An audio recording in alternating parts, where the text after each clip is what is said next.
Hey friends, welcome to the Taste, Toast, Travel podcast. We're your hosts and resident foodies, Epicureans, and lovers of all things travel and exploration. I'm John, and I'm a certified somm and a certified specialist of wine, and I've worked in the wine and hospitality industry for over 10 years.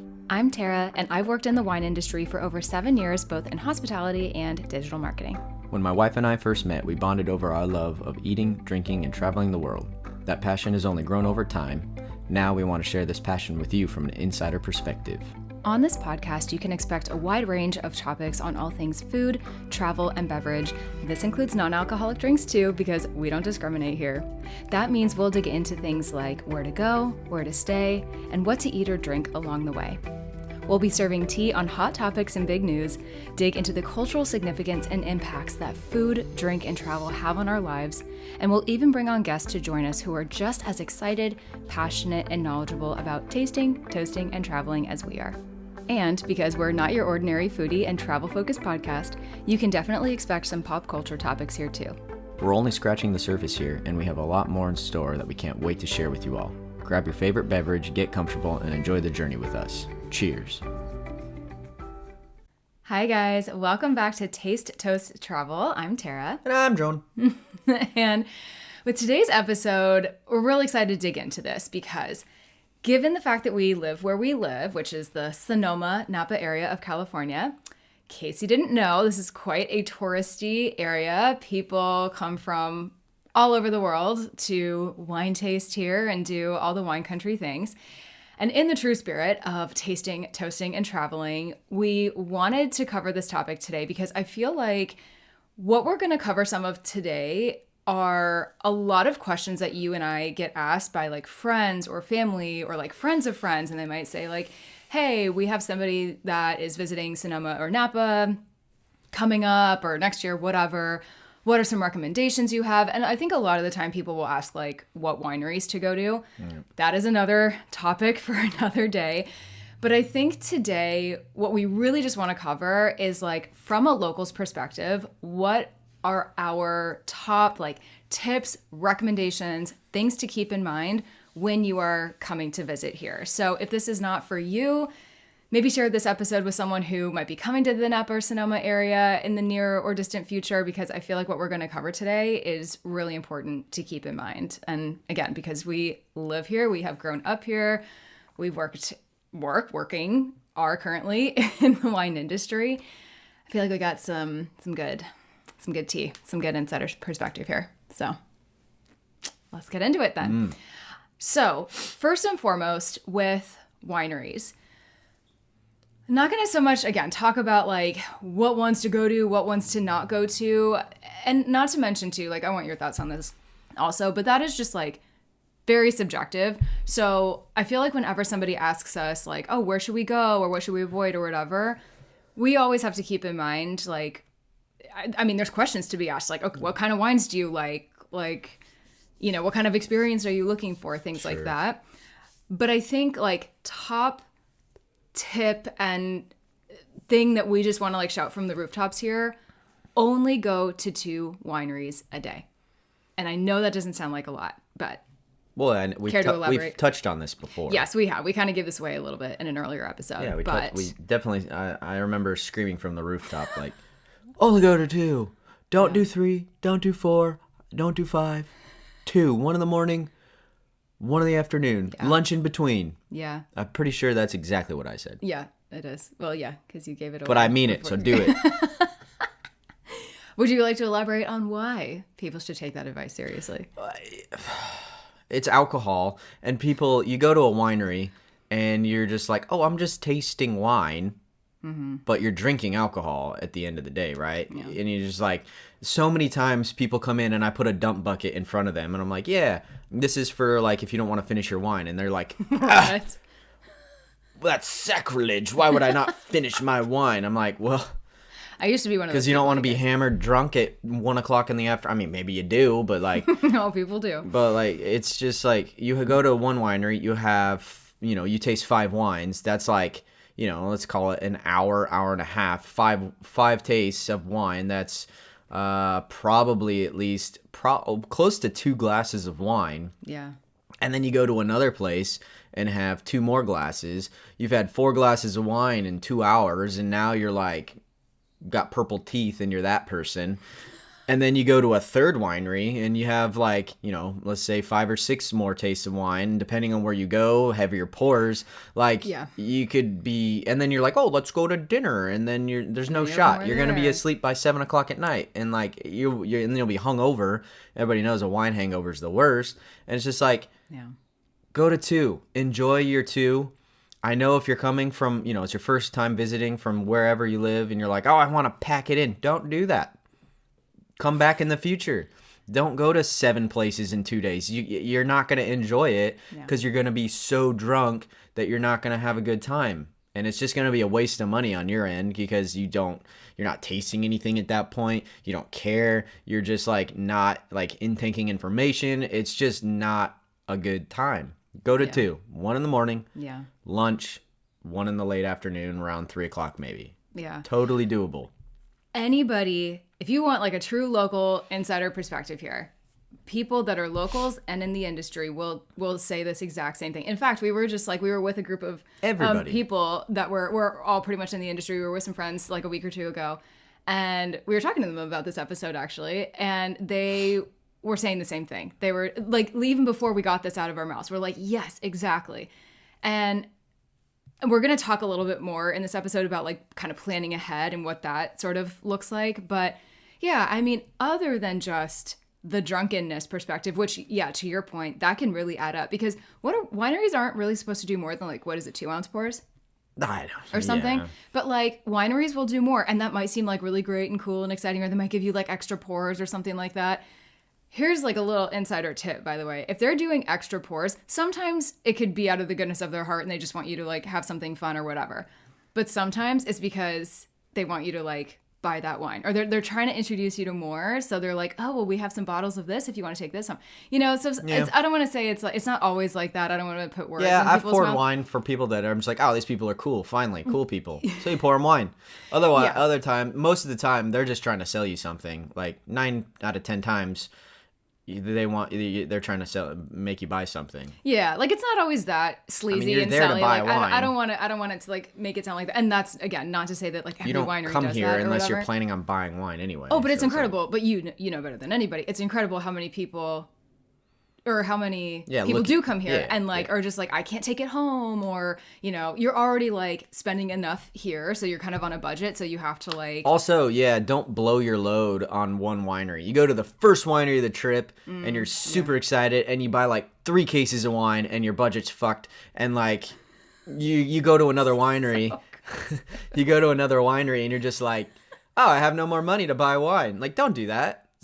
Like, I understand you enjoyed that wine, but like, don't spend all your money in one place. I guess I guess unless you have because you can always get more from the place in the future. Like if you end up going, you buy some wine at this winery, and then you end up going to other places, and you're like, I don't really like the wines as much. You can always buy more from the other place. You could, yeah. I mean, it's not like you're limited now. Like, assuming just you're call them and be like, can I get more? Yeah. Well, assuming you're in a state that can ship wine and there's only 2 states that you can't ship to.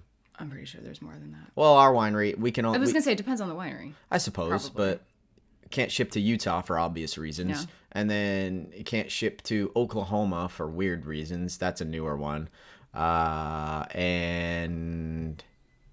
Mississippi. Okay, well, we're getting kind of off track. But anyway, point being, there are ways to get your wines if you really want them. Anyway, there's a lot of reasons. And I think for me personally, like living here as long as we have, like living here, we take advantage of being here 1000%. I think like we're so just kind of like, there's vineyards right there. Like, it's pretty. But when you're here, you really do want to enjoy it and not feel rushed and not feel like, oh, we have to get to another appointment at another winery or, whatever. I'd recommend making appointments. We're going to touch on that a little bit too. But if you are, I mean, I've seen it. We've both witnessed it where we'll host groups and there's, they're doing like 4 or 5 in a day. And I'm like, how are you? Like that is the premise of this podcast, right? It's to slow down. It's to enjoy what is in front of you and where you've traveled to and what you're eating or drinking or whatever. So I mean, I think for me, it really comes, comes down to that, but the overconsumption for sure. I would say stick to 2, but 3, if you want to go to one more, 3 is like max. But you have to remember that you need to have food. Yeah, we're gonna touch water and just. We're gonna get there. So yes, you're giving away my later points, but yes. Okay, because I don't want to get too off track. Because next point here is avoiding going to only like the bigger, more well-known wineries. I want to preface that by saying, if you want to go there, if you want those Insta-worthy photos, if you have heard good things or whatever, I will never deter anybody from like going to those bigger ones. If that's what you want to do, you do you. But when I tell you there are so many, hundreds of beautiful, off the beaten path, family owned, just lovely wineries and tasting rooms where you are going to experience potentially slightly cheaper wines, or, and I don't mean cheaper as in like poorer quality, just like, I don't know, just affordable. Yeah. But like really good value. They're just salt of the earth people. Like, look for those things, because I promise you, like, I just feel like so many people like come here and half the wineries they go to are literally because they want to like post it online or they want to say they went to a certain place. Like, how cool and unique would it be for you to say like, oh, I went to this place that like hardly anybody knows about and it's really like cool and unique and, like I said, off the beaten path. Like, that'd be kind of a cooler story in my opinion. I don't know. And there's just some really under the radar places that are super cool, that have amazing wines, really cool experiences that aren't just one of like the big guys, All right, my turn? Yes. Great. I hear what you're saying. Oh, God. And I agree. Okay. But also, there are some very, very well-known brands that are massive that make awesome wines that you'll never find anywhere but here. Oh, you are going in a direction that I did not expect right now. No, I agree with you. For sure, like, wait, okay, all right, go to smaller wineries because they're smaller. It's yes, for sure, focus on small wineries. But if you're going to go to a bigger winery, like a very commercial, I'm doing quotes if you're not watching, commercial winery, like, it's okay. So I'll name drop one. Mondavi. Oh, we're name dropping. Yeah, okay. Mondavi. Everyone knows it. Everyone's heard of it. Most people, yeah. Nah, everyone knows Mondavi. Anyway. You have to remember that some people don't live here. But yeah. But so... Anywho. So Robert Mondavi, like you talk to 10 people, all 10 of them will say, oh, it's like supermarket wine. And it's like, okay, sure. They do make some supermarket wine. But if you go there, they own half of one of the most famous vineyards in the world. Actually, in Wine Spectator. Wait, which one is that? In Wine Spectator, they were half of their vineyard. Their vineyard was just listed as the second best vineyard in the world, and it's Tokalan Vineyard in St. Helena. Yeah. Oh, so great, but you don't know where it is. Rutherford? I don't even know which one you were talking about. No, Tokalan I feel like is in Rutherford. Wow, so nobody fact check us on this can't one. remember anyway, now. It's not St. Helena, it's south of St. Helena. Yeah, we should know that. I think it's Oakville. I know, I'm kind of blanking on it, to be honest. Tokalan, very famous vineyard. Anyway, it's in Napa Valley for those who are like completely lost as to what we're talking about. I haven't been over there right in now. forever. It's in Napa. Just got named one of the most second best vineyard in the world, according to Wine Spectator, if that's your thing. But so they own half of that, and they make a Cabernet from it, and like you won't find that like most places. So like you can get a $12 bottle of Mondavi, or you can get a $400 bottle of Mondavi Cabernet, but you won't find the $400 wine anywhere else. That's all I'm saying. That's a good point. So I like to tell people, like, yeah, sure, it is commercial, but they do have amazing wines that you can't get anywhere else. And that's to go to every winery you go to really will have. Like reserve wines maybe, or ones that are not like the typical... So the bigger wineries are able to... So I tell everyone, if you're getting into the wine business, you want to do it for two different reasons. One is you want to make lots of money, or the other reason is you just want to make really good wine. It's very difficult to do both of those things. But the bigger wineries that have been around for a while have both channels because they have the money to do it. Right. So the bigger wineries can do that. Smaller wineries are, of course they're trying to make money, obviously, but they're making less wine. And I think that if you're gonna go to a bigger winery, you can. And I suggest trying to go to like big ones and small ones just to get the different vibes. But big wineries, commercial wineries do have wines that you can't get anywhere else. I would definitely still say stick to like smaller, family owned. Which you say family owned, 97% of the wineries are still family owned, so they're all family owned for the most part. But for those who don't know, there have been a lot of larger companies. So you'll hear of like Gallo, Constellation, Treasury. There's like a lot of these like big guys that have bought a lot of wineries over the years. And I don't know. For me, it seems more frequently, but anyway. Yeah. But yeah, for sure focus on smaller places. And it's difficult because you Google wineries to visit in Napa Valley and like you get all the big ones. Like every single list is like the same list, just maybe jumbled around. So it's difficult. I can't imagine coming here not knowing anything and like there's 1,200 wineries to choose from and you're just like throwing darts at a dartboard. Like, I guess we'll go there. So, and then you ask your friends and all your friends will give you pretty much the same answers because there's so many wineries but like a lot of people don't know about them. But I would ask too, if you're trying to book reservations and stuff, like book a reservation somewhere and then send an email to that winery asking for recommendations. And so that's a good way to find some places that you may not have heard of. That's actually, that's a perfect segue into my next point is booking appointments in advance. There's a few reasons I recommend that. I feel like you would agree on that for the most part. I mean, there's plenty of places you have to. Well, okay. There are wineries that take walk-ins for sure, barely and anymore. Yeah, but I don't want to discourage anybody from walking in because I don't want to like, take away like business from wineries. Like, sure, you could do that. However, well, hold your horses.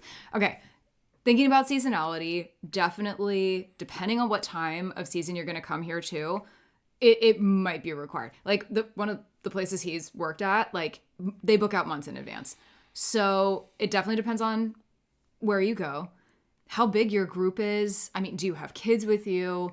And also it's just gotten busier here. I don't know what to say. I mean, we like barely even have a slow season anymore, it feels like. So I think, and also the last thing I'll say, and then I'll pass it off to you, is I feel like if you book in advance, and especially if it's like for a special occasion or something like that, and you could communicate that in advance, like they might pull out some really good wines for you or give you something a little special. Like it's just a slightly more like curated experience, I feel, in some cases. But either way, you know that you have places to go. You're not stressed out about like having to walk in somewhere like, oh, can or can't they take us? Like you have your schedule. Book reservations. Proceed. If you're not booking, at least call the winery and be like, hey, do I need a reservation? Yeah. And they'll tell you yes or no. At least do that so you know. But I would say most winery experiences, you have to book a reservation now, especially when you're going Friday, Saturday, Sunday, which is when everyone goes wine tasting for the most part. Yeah. If you're going midweek, it's a lot slower. But if you're going, weekend, at least call and ask if you need a reservation. Don't just show up and be like, I want a tasting. Don't do that. Don't do that. Don't be that person. Yeah, I was going to say, from a winery's perspective, from people that have worked at wineries, like listen, we will take walk-ins if we can, but sometimes there's just straight up no room, or it's not going to be available There's right only then. So many people working. It's not like we can pull another employee out of the closet and be like, all right, this guy's in now. Like, doesn't work like that. Right, or they can only take so many people or whatever it is. There's plenty of reasons, and it's not because they don't want you or whatever. It's just, there's bandwidth issues. Yeah, so trying to preserve the experience for everyone. Yes. And so we don't want to give you a half-ass experience.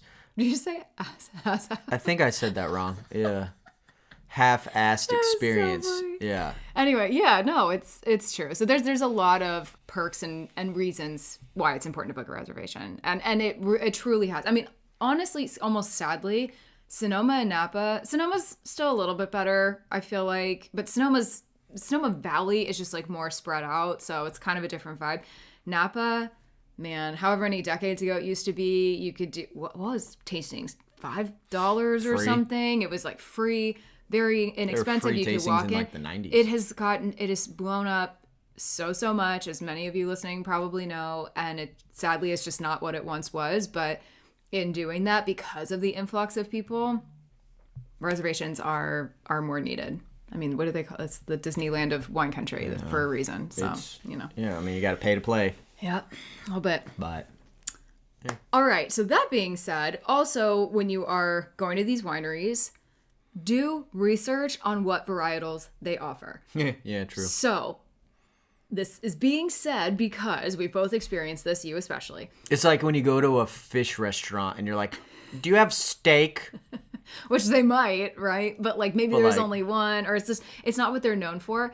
I'll let you speak to this, but I've heard so many times where people will come to places you've worked at and they're like, do you have a cab? Do you have something heavier? Do you have something sweeter? Whatever it is. And you're like, no, that's not what we make. That's not even the area of the valley that we're in. You can't even make that here. We only offer, Chardonnay and Pinot Noir.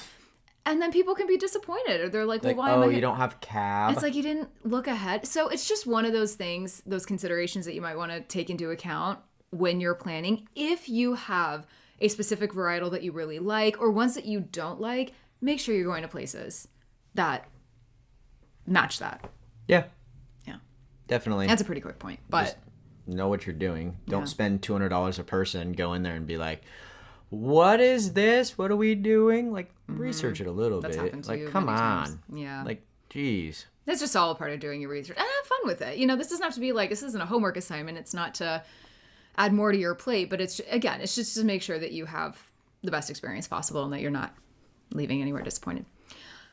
The last point I was going to make here that we already kind of touched on was not drinking too quickly and just being really cautious not to overconsume. But the point I wanted to also make here, which again you alluded to earlier, was this also includes restaurants. We kind of made this point, so I won't belabor this, but yeah, just be cautious. I think one of the biggest things that we see working in this industry and in hospitality is people think they can consume more than they do because it's really sneaky. And it's just tasting.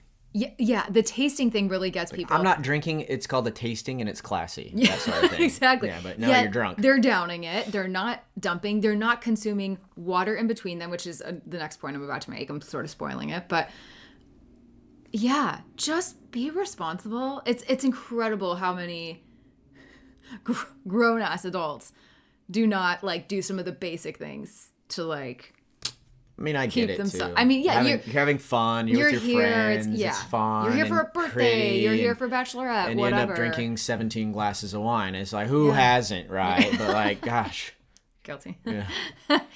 Yeah. So leads us to our next point, and this is more on the food side and things. But of course, do not skip breakfast. Make sure you have something in your stomach. Carb load. Make sure you have really Muffin, croissant, bread, something heavy. Yeah. Soak it up. Have snacks, because here's the thing too. Don't just have a light serving of fruit and then don't eat anything till dinner and drink wine in between. Or a light lunch. You're gonna have a bad time. Yeah. You gotta stay on top of it. Stay hydrated.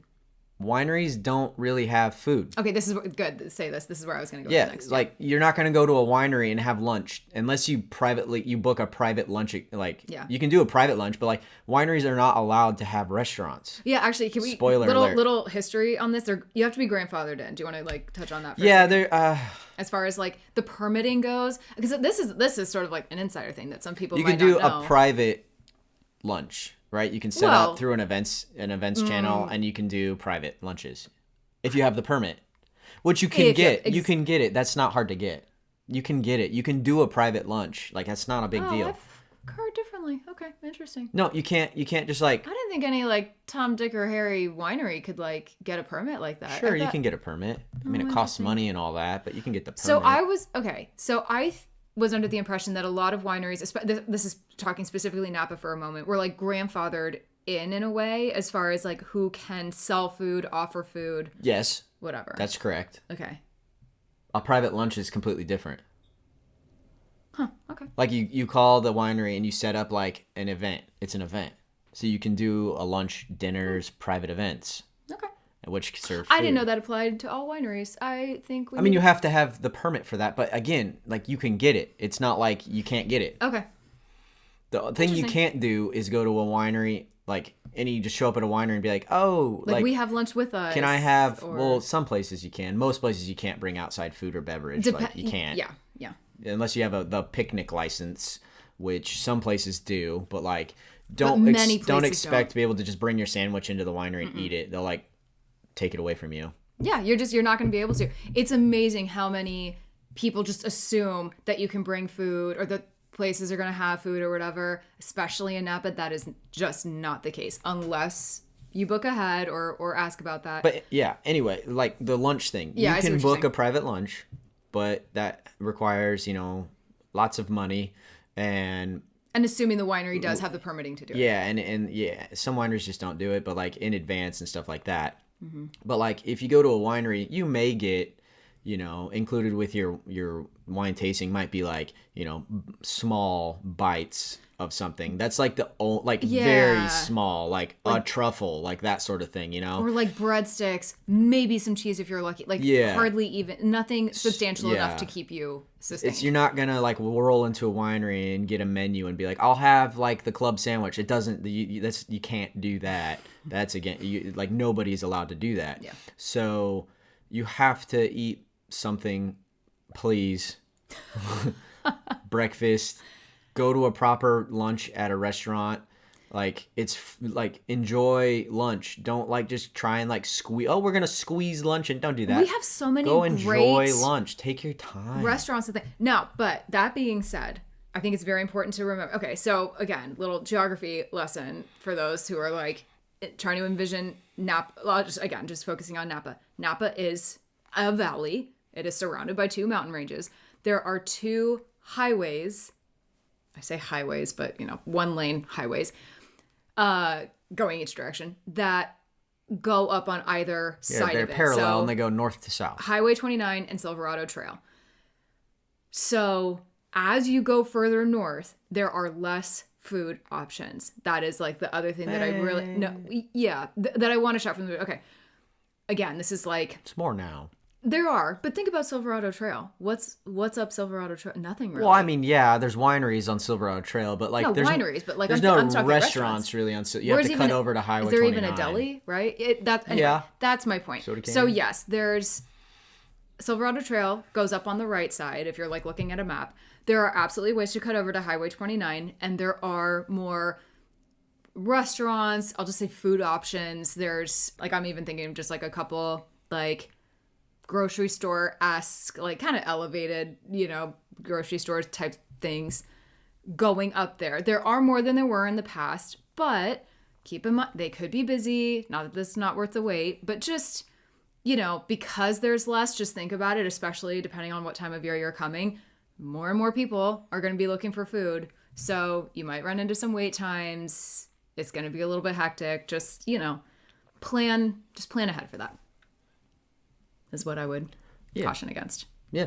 Go to lunch. Just make enjoy sure you're it. Slow down. Yes. Don't try and like squeeze in like a PB&J before you go to another wine. Like just go to a restaurant and enjoy it, man. Gosh. Yeah. So many times like yesterday I had, there was like a group that came in and they were all carrying like it was like I don't even know how to describe it. It was like a tinfoil like container that like you would get like for I already don't like the sound of this. For room service at like a restaurant or at a hotel, Okay. And it had like it was like a tinfoil circle, and it had like the plastic cover on it, and like it had like whatever food, and they brought it in, and because they were slamming it in the van that they were in, they're like shoving food in their mouth, and they brought in all their garbage, and they're like, throw this away, and we're like, ew. Go and. Take this outside. No, that's kind of like, why are you doing this to yourself? That's not the point of life, to slam food. Its point is to enjoy it. Just make time for it. Similar to Sonoma. I mean, again, this episode is a little bit more focused on Napa, but same thing goes for Sonoma. But it depends on where in Sonoma Valley you're going. If you're in like Sonoma proper, There are so many good restaurants. Same thing, Healdsburg, which is like up further in Sonoma Valley. Great restaurants. I mean, we have some very well-known and like high-quality restaurants. So make that a part of your experience just as you would a winery, you know? Okay. So that being said, let's shift to just other things to keep in mind. This is a bit of a random list, but this is actually, I think, a really important point and kind of goes to what we've been saying. Plan not only your reservations in advance, but your transportation in advance, or at least have a plan. And also on that same note, look at how long it's going to take you to get from place to place. Yeah. So whether that's winery to winery, winery to restaurant, hotel to winery, whatever it is, for the love of God, please look at it. Take 5 minutes and do it ahead of time, not as you're about to leave, because I promise you, you might have a rude awakening. Getting Lyfts or Ubers or whatever, depending on where you are, very hard, or it could take a while. If you have another appointment to get to, you might be late.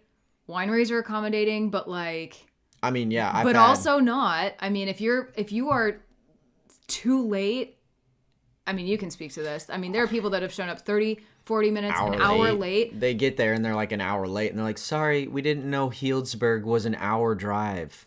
Did you even look at a map? Like, what are you talking about? I feel like this happens a lot on the Sonoma side where people get very confused because there's huge. Sonoma proper, but there's Sonoma County, the Sonoma county Valley. Is like, yeah, I mean, you can drive an hour and a half, you're still in Sonoma County. Sonoma. And it's like, they see the address, like, oh, it's still in Sonoma. And then they're like, oh, it's an hour like away. Anderson Valley, which our reservation's at 1 o'clock and it's already 12:30. You're like, uh-oh. Yeah. Like, yeah, look at a map, You're not please. going to make it.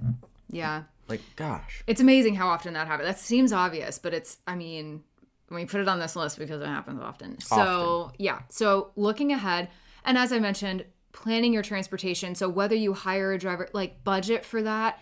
Do not drink and drive. It's, I mean, the fact, again, that we even have to say this, it's crazy, but we see it all the time. And there are cops around here, you guys. Napa especially on weekends, they will catch you. Yeah, I mean, it's you know, transportation's always been a tough thing out here. I mean, you have to book a private driver, which I understand that can be expensive. I for get sure. It's $1,000 but a day, also, probably. What's more expensive if you were to get a freaking DUI? I mean, I get it. Spend your money on the or driver. You're like, well, I'll just Uber. Well, Ubers are actually notoriously unreliable here for whatever reason. Like, you're not going to just Uber from winery to winery. Please don't think you're going to do that, because it doesn't happen really. I agree. If you're going to like two places, sure. Yeah, and I think it depends on how central they are, because we've done it. I've had friends do it where they're within a decent proximity to each other. We live here. We're not on a schedule. We don't have to be places. Like, when people are here on their trip, it's like, we have a tasting here, then here, then here. We have to be there by this time. And like Uber, you'll like try and find an Uber, and it's like, oh, Uber will take 25 minutes to like get you. To even just get there or whatever. So, and then you have, whatever, how long the drive is. So they're just very unreliable here if you're trying to be punctual. I guess. Yeah. It depends on where you're at. I feel like if you're within like the downtown Napa or downtown Sonoma like proximity, if it's you're better downtown in the city. I feel like this is more. But this is going to if wineries, you were trying to go downtown. Up valley or down valley, or depending on where you are, or schedule it ahead of time. Those apps will like typically allow you to like schedule it. But honestly, I have had things get scheduled and then they cancel or something happens or whatever. So just be wary. Don't rely on Uber or Lyft. Don't rely on them, because I don't want to discourage them, but just be cautious, because it's better than drinking and driving, but like don't expect it to be like living in New York where there's an Uber every 2 feet or like, taxis or whatever. I mean, we do have taxis. It doesn't. So you can call taxis too. But. You can do it if you need to go to like one place or something, but like so many times people are sitting at the winery and they're like, yeah, we called it Uber, it says it's gonna take 40 minutes. It's like yeah, that does happen often. I think it depends on how far out you are, but yeah. All right, another thing to keep in mind as far as tastings and kind of just anywhere else you might go here and just visiting here in general is kid friendliness. And it's actually really funny, because now that we have a child and I have friends that have young children, I felt, and I'm kind of talking more just Napa here. I always felt that Napa was like a little more kid friendly than it was, but I was helping one of my friends find some wineries to go to with her mom and son when they were like up here visiting. Oh, they were going to our baby shower actually. And she was just like, oh, can you maybe like help me find like a winery or two that we could go to like the day before we see you, whatever. It's actually crazy how many don't allow kids. So, there's a difference between a baby and a toddler. And even like a younger, like a 6, 7, 8-year-old, whatever. I mean. Yeah. That's also, yeah. So I'm saying like there's a difference between a baby and a kid. So the baby, sure. Like under a year old, like most wineries are like, yeah, sure. If it's like, they're not like mobile. A breastfeeding infant, that sort of thing, like is okay. But if you have like a 2-year-old, 3 and up, like they don't, no. So I always tell people like, would you bring your kid to a bar? No, you wouldn't bring them into a bar. I guess some would, but you don't bring your kid to a bar. There's nothing for them to do, and it's just not a kid-friendly environment. But like you come to a winery with a 3-year-old, there's nothing for that 3-year-old to do except break things. There's nothing. I mean, unless you bring stuff for the kid, which we see people do all the time. Yeah, like, and they have their tablets or whatever. 100% of people that come to wineries are coming to wineries because there are no children there. Because they want to escape children. They want to get away from kids. This is what wineries are for, is for adults to get away from kids. Okay, that is not It is. I mean, okay, that's a bit of a blanket statement, but I will go with it. No, do you know how many times people come in and they're like, I'm like, hi, how's your day going? Like, oh, it's so good. We're without the kids. We're without the kids. It's our first trip away from our kids. There was a dinner. Hold on, this was so funny. There was a dinner we were at with our brother and sister-in-law, his sister, and it was in downtown Sonoma. And we had both of our kids with us, mind you. So she was 7, 8 months old at the time. And then our like 2-ish-year-old nephew. And it was chaos, number one. They were okay for a second. And then like all hell broke loose. But it was so funny because there were 2 couples to the side of us. Do you remember? One of the moms was hammered. She was so funny. But like, I don't remember we were laughing because we were like, it's a good thing we're back in the corner. So we're not like disturbing anybody. But like we were at, oh my God, what's the restaurant? El Dorado Kitchen, which by the way, highly recommend. I usually don't go too hard into name dropping, but El Dorado Kitchen in Sonoma. I remember this now. 10 out of 10. It's so good. So if you're visiting here, go for it. But yeah, and kids started and then freaking out. Well, yeah, our kids were chaos. But do you remember the couples next to us who were also joking? I think one of the husbands was like, yeah, it's a good thing we're kind of in the back here because she needs to like... and then they were all, I remember, and they were all like, our kids are at home, we left them, we're away from our kids, yada, yada, yada. And it was actually really cute because they were looking at our kids, they were like, you're making us miss our kids, and it's so funny. But that is just a funny story as far as like, yes, people do come here to kind of like escape the kids, but I feel like some people don't have a choice. They want to come here, or they want to do a weekend getaway or whatever, and they have to bring the kids. Maybe they don't have someone to watch. Yeah, I understand so that. So you just have to pick and choose your wineries and where you go and restaurants and everything carefully. You're very limited if you're going to do that. And there's a reason for that. I think, honestly, listen, we have a kid. We love them. I would never take my kid when, like... We've taken her to a winery now because... Well, she's still kind of young enough, because she can't... When she's a toddler... She's breastfeeding or whatever. But like when she's a toddler, no shot. I'm not going to bring her to a winery. Well... the age... I grew up in Napa. The first winery I ever stepped foot on, I was 21 years old. Really? Never. My parents never dragged me to a winery. Your parents didn't like wine taste. I'm sorry. That's a poor example. I'm just saying. Your parents like didn't really go out. I'm just saying. There was wine all the time. It's just like we never went to a winery because it's like, why would you bring a child to a winery? There's nothing for them to do. Yeah. It's just... And they're just upsetting everyone else. It's not... I mean, think about it. It's a place where alcohol is being consumed. It's not... But I think people think that they can kind of get away with it. It's a family-esque It's classy. It's a winery. Listen, ultimately what I feel like it comes down to I've seen unclassy things. Well, yeah. I feel like it comes down to where the winery is, what the winery is. It is a little bit more of a zoo because there are children. I mean, it's whatever the vibe you're going for is, but there are plenty of wineries that respectfully do not take children because it's for your sanity and your experience, but it is for the experience of people around as well. Yeah. They come here ideally, despite what we've been saying today, to relax, to unwind, to not be wineries around rowdy children. Aren't like we hate kids. No. Wineries are trying to preserve the experience for everyone. Yeah. Kids can They're be not loud. like against kids, you know. It's just they're just trying to make the experience enjoyable for everyone. I mean, let's be real. Kids can be disruptive, like, period. Yeah, especially toddlers can be disruptive. And again, there's Yeah. nothing for a child to do at a winery except make noise and annoy people. You're such a talent. That's speaking from experience. Listen, I'm sorry. if you can keep your kid entertained, it is what it is. Anyway. But our kid is good. Our kid is the best kid. No. No, they're not. I feel like, anyway, the point of saying that is just be aware of it. You might hear there's kid-friendly places here. That is true to an extent, but it might not be as relaxing as you think it is, and it's just something to plan ahead on, and you have to choose your wineries carefully and be realistic about what the experience is going to be like if it is on the kid-friendlier side. Yeah. It's not going to be maybe as elevated, you know, you're asking for a different experience in doing that. Okay. Switching gears really quick to lodging, just wanted to call this out. There are so many incredible hotels in this area. I'm thinking Napa specifically here now. Yeah, you could spend $400 a night or you can spend $2,000 a night. So I think my thing here, and feel free to elaborate on this, I say if you can afford it and you can splurge on a nice hotel, go for it. Like, thoroughly enjoy that experience.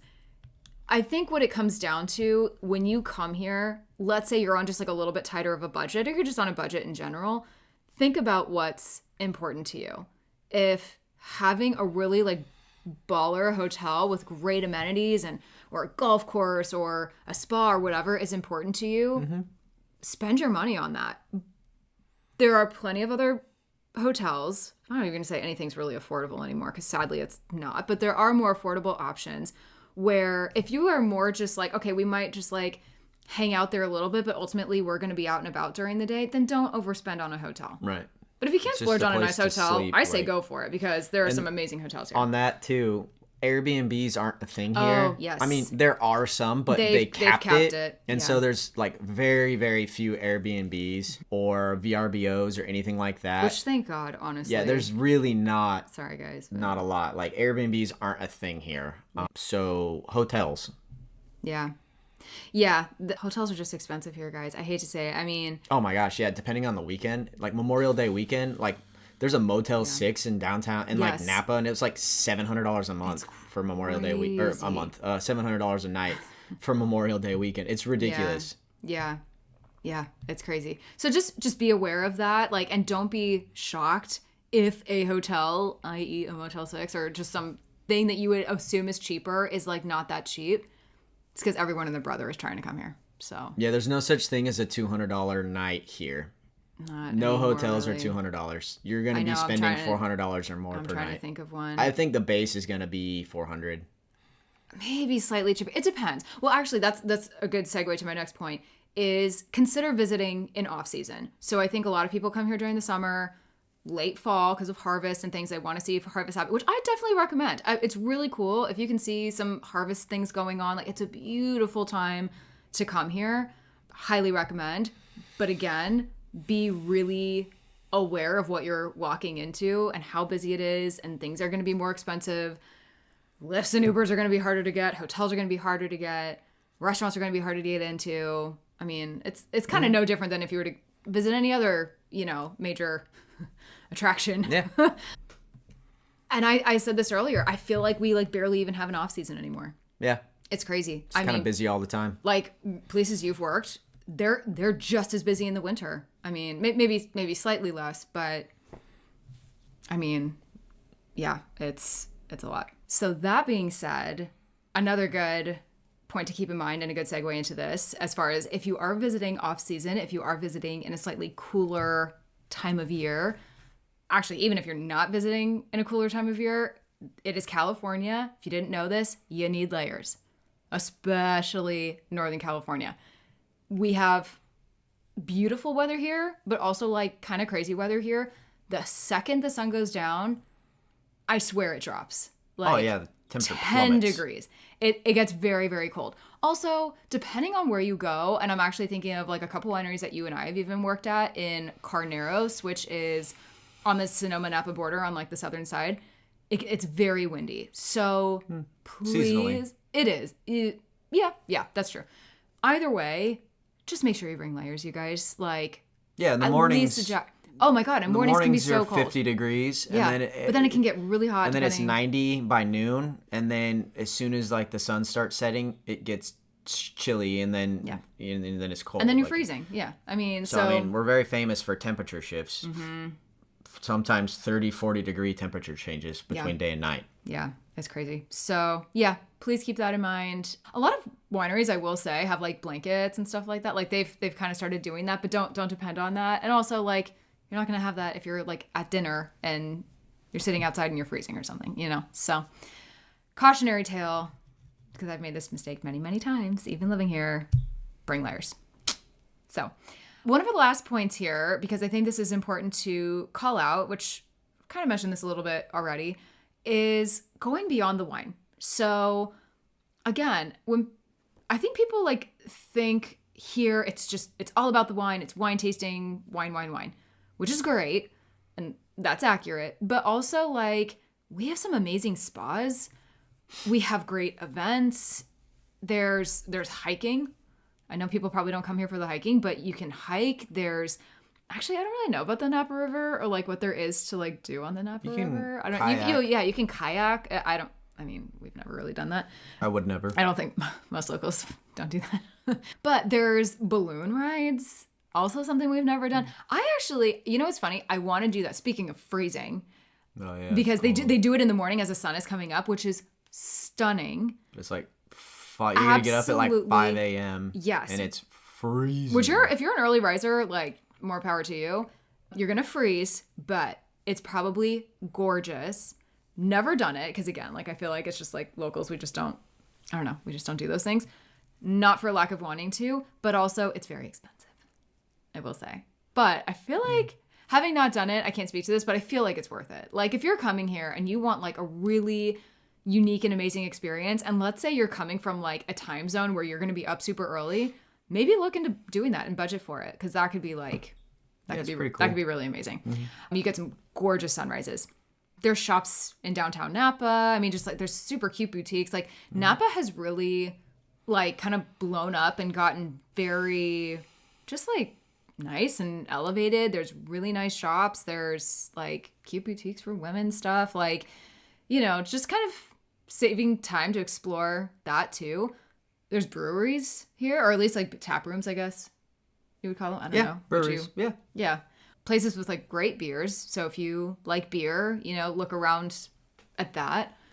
I don't know. There's more to Napa and Sonoma than like just the wine.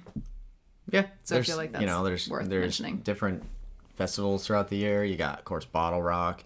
You got the Jazz Festival. There's Plein air if you're into art. I mean, oh yeah, plein air. What's that?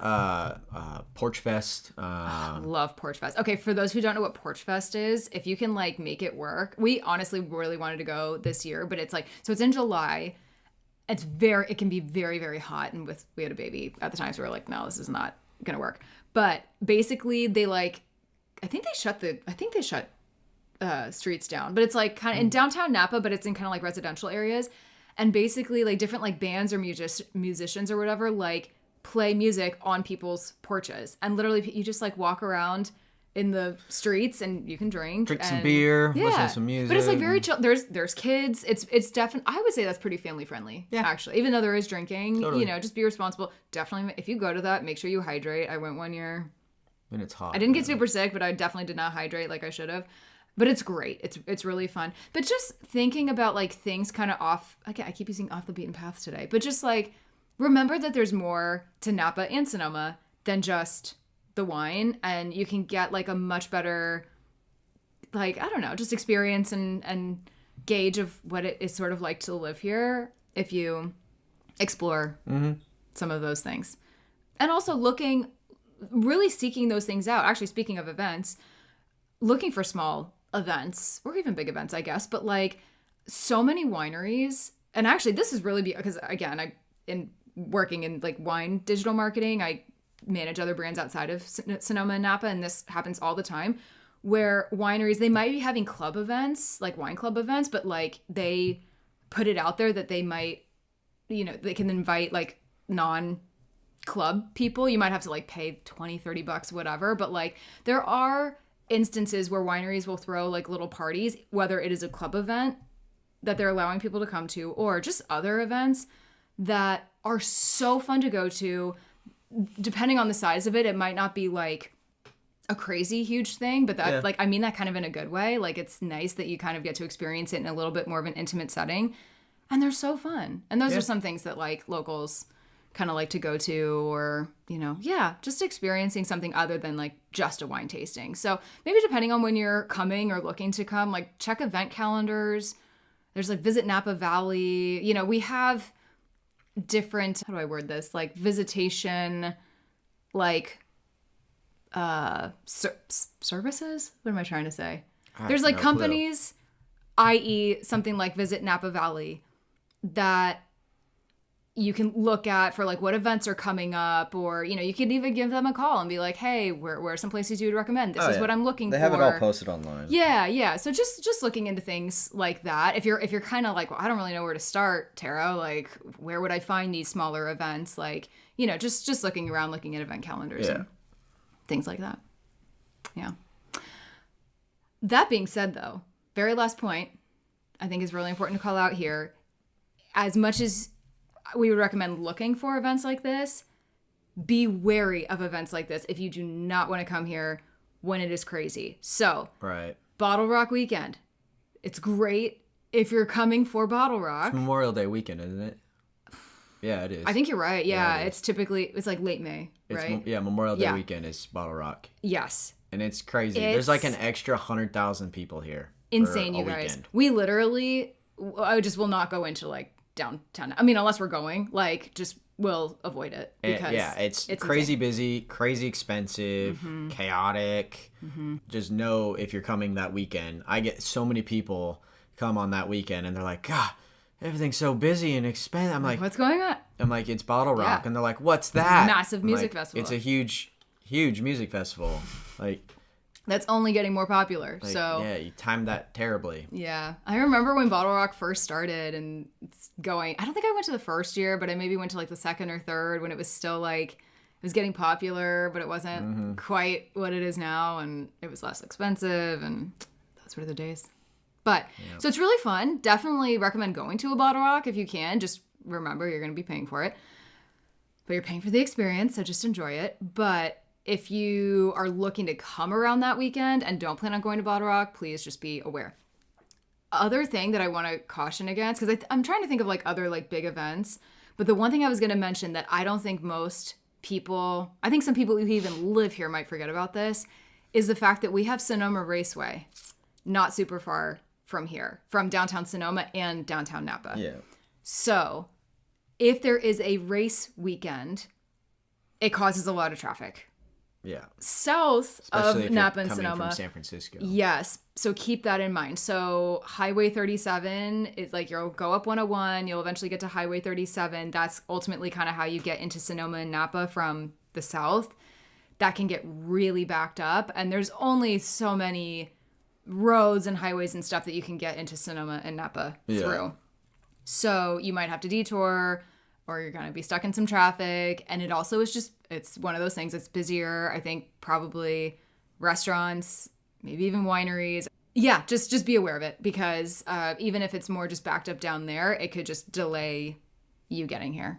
So I think that's something important to keep in mind that a lot of people either don't know about or completely forget about. We even forget that there's racing weekends, unless there's signs up saying like there's a racing weekend in 2 weeks, like they expect have traffic. Race weekends, like, we're like, oh, signs God. like races July 6th through whatever. Yeah. So, if you're coming here, maybe just check ahead on that just to make sure you're not like running into anything like that. So there's some prep work that's needed to come here. I don't think people realize that. It's not a fly by the seat of your pants kind of place. I mean, it used to be. It used to be. I think like we've talked about a lot today, a lot of this is like very dependent on a lot of different factors. time of year is a big one, and just like what you want to do when you're here, the types of places you want to go, how many people you have with you, what kind of food you like, what kind of experiences you like. I mean, so it's tough not to blanket statement some of this so much, but hopefully some of the, tips and recommendations and things to keep in mind that we've covered today help you make informed decisions when you're coming here. We hope. Yeah. It's fun, you guys. It's a great place to live. It's fun. There's a lot going on. But yeah, we've just seen a lot of people not properly plan. Yes. Or do things that were like, oh, if you had just known ahead of time, or just been warned, or, heeded these things that we're going over today, they might have had a slightly more enjoyable experience. So anyway, that's all we got. All right. Yep. Thank you guys for tuning in today. We appreciate you. If you liked this episode and it was helpful, please share it. I think these are things that we're very passionate about, obviously. But hopefully it helps make your experience here a little bit less chaotic and more relaxing and more fun when and if you come here. So, yes. Yeah. All right, you guys. Thanks for joining, and we'll see you in the next episode. Cheers. Thank you so much for hanging out with us and tuning into the Taste Toast Travel Podcast. We really appreciate you being here and hope you're enjoying these honest conversations about all things sipping, savoring, and seeing the world. If you like what you're hearing on the podcast, we would truly appreciate a rating or review on whatever platform you're tuning in on, so fellow foodies, Epicureans, and travel enthusiasts can enjoy this content too. Don't forget to hit that subscribe button and give us a follow at Taste Toast Travel. We'll see you in the next episode.